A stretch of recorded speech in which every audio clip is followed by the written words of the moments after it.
Фрукт. Сиська, сиська. Цветок, цветок. То же самое, мать твою.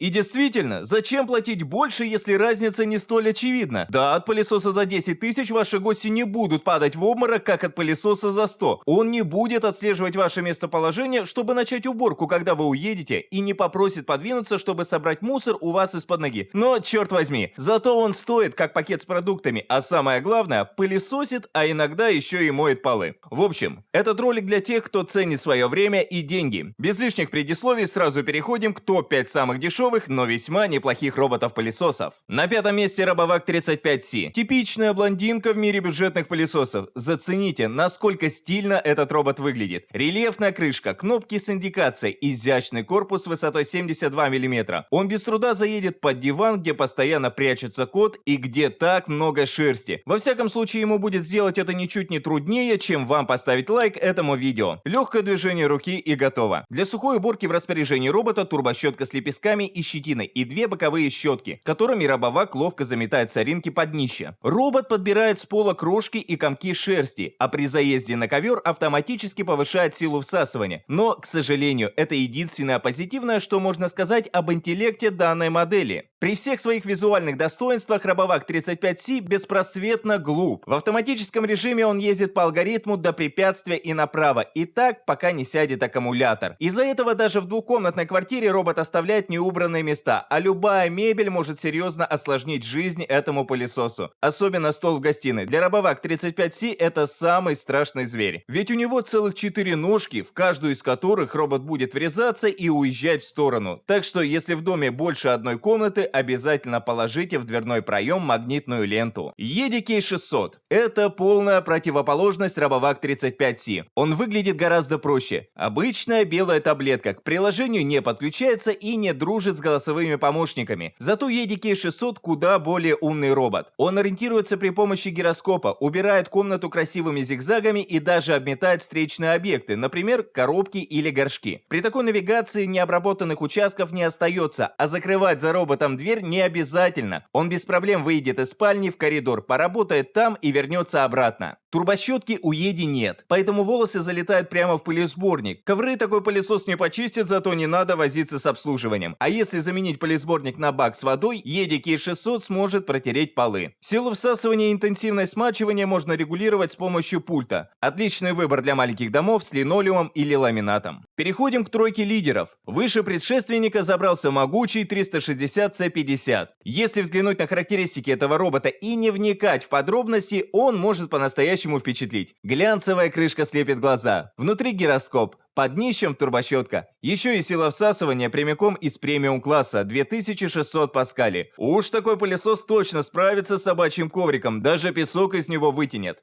Но это в теории. А на практике довольно быстро становится понятно, почему 360C50 стоит всего 6500. Глянцевая крышка быстро покрывается царапинами, турбощетка без ламелей, поэтому наматывает волосы. Еще и торцы не снимаются. Пока будете ее чистить, успеете посмотреть серию Симпсонов. А турборежим работает только в начале уборки и выключается, когда заряд батареи падает ниже 80%. В общем, 360C50 далек от идеала. Он будет надежным помощником в однушке с пушистым котом. На втором месте осел Litza G2D. Объединяет в себе достоинства предыдущих роботов и добавляет к ним пару инноваций. У Litza такой же мощный мотор, как у 360, только работает без ограничений и при любом заряде аккумулятора. Правильная турбощетка с жесткими ламелями, как у RoboVac 35C. Еще и плавает, приспосабливаясь к рельефу пола. Litza G2D может качественно обработать даже средний ковер. Поднимает любые разновидности мусора, включая крупу и наполнитель. Бак и пылесборник размещаются в корпусе одновременно, поэтому Litza G2D пылесосит и вытирает полы в одном рабочем цикле. Навигацию тоже довели до ума. Теперь робот строит карту, старается не заезжать на обработанные участки и быстро возвращается на базу, потому что запоминает ее положение. Определенно, это один из лучших роботов для небольших квартир, но все-таки не такой классный, как Midea VCS VCR09B. А вот и непосредственно лидер этого рейтинга. Midea выглядит гораздо интересней. Круглая панель с кнопкой и индикатором, большое тонированное стекло и современное расположение аксессуаров. Пылесборник под крышкой, а бак для воды вставляется сзади. Обслуживать такую систему гораздо удобнее, чем совмещенный контейнер. Турбощетка не самая удачная, без ламелей. Она не соскребает с пола грязь и быстро превращается в сплошной комок волос. Однако ее недостатки компенсируются силой всасывания в 4000 паскалей. Но не спешите забивать Midea VCR09B в строку поиска на Али. Не потому, что у него очень сложное название, хотя здесь производитель и правда не старался, а потому что за 10 тысяч ураганный пылесос вам никто не продаст. Надпись на коробке, конечно, привирает, и в реальности сила всасывания не превышает 2000 паскалей. Но для тонких ковров этого вполне достаточно. Midea легко вычесывает шерсть, собирает палочки и крошки. Может, он даже справился бы и с толстым ковром, но из-за низкого клиренса робот банально не может на него заехать. Влажная уборка тоже оставляет желать лучшего. Салфетка плохо прилегает к полу и не отмывает пятна. Но на фоне конкурентов Midea VCR09B довольно интересный вариант. Если в доме ковролин и мопсик, можно смело брать. На этом у меня все. Как видите, даже за скромные деньги можно взять отличный пылесос. Нужно только почаще заглядывать на канал Best Robot. Жмите подписку, чтобы не забывать этого сделать и всегда быть в курсе. Если уже пользуетесь каким-то из роботов рейтинга, обязательно поделитесь впечатлениями в комментариях. Это очень важно для других пользователей. До новых встреч, пока-пока.